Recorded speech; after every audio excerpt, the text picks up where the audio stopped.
महिला दिनांच्या सगळ्यांना खूप खूप शुभेच्छा. महिला दिनानिमित्त मी माझी ओळख सांगणार आहे तुम्हाला. माझं नाव किरण शरद देशमुख आणि माझं शिक्षण ग्रॅज्युएशन केलं अगोदर, नंतर मग MA केलं युनिव्हर्सिटीमध्ये मी मराठवाडा विद्यापीठा नांदेडमध्ये, आणि नंतर मग BEd केलं 1 वर्षाचं होतं तेव्हा. CET देऊन माझा गव्हर्मेंट कॉलेजला नंबर लागला होता. तिथं नंतर BEd केलं. BEd झाल्याच्यानंतर जॉब पण करत होते मी 1 वर्ष.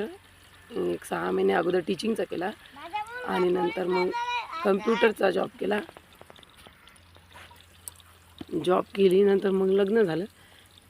लग्न झाल्याच्यानंतर अगोदर ठरवलं तर बरंच काही होतं की इथं राहायचं नाही, नंतर मग आपली जॉब कंटिन्यू करायची.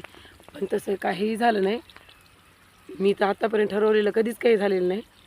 पण नंतर मग अशी परिस्थिती आली लग्नाच्या नंतर. लग्न झालं की दुसऱ्याच दिवशी यांच्या आई वारल्या की तर मग आम्हाला कुठंच नाही जाता आलं. त्यांच्या बाबाला मग आम्ही विचारलं की जायचं का नांदेडला म्हणून, म्हणजे जॉब आहे ती कंटिन्यू करण्यासाठी. ते म्हणले मला काही सिटीत करमत नाही, मी काही सिटीमध्ये येणार नाही. मग यांनी म्हणणे 5-6 महिने आपण थांबू, नंतर मग जाता येते. नंतर काय जाणंच झालं नाही. नंतर जाणं तर झालंच नाही, पण घरी मग एवढं शिकू नये, स्वयंपाक भांडे धुणं.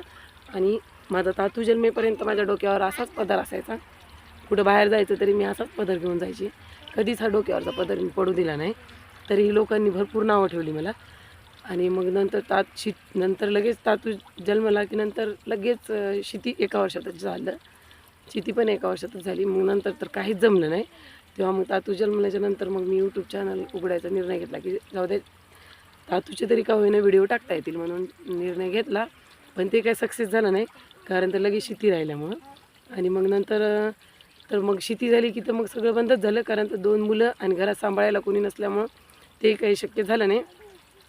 आणि मग नंतर माझ्या घरात म्हणसाल तर यांनी, माझा नवरा, माझे सासरे आणि आता 2 माझी मुलं, एवढीच आमचं कुटुंब आहे. आणि तुम्हाला हे महिला दिनाच्या निमित्ताने याच्यासाठी सांगायले की खेड्यांमध्ये आजही महिला भरपूर मागे येतात. मी एवढं शिकून पण एवढा पदर घेऊन राहिले.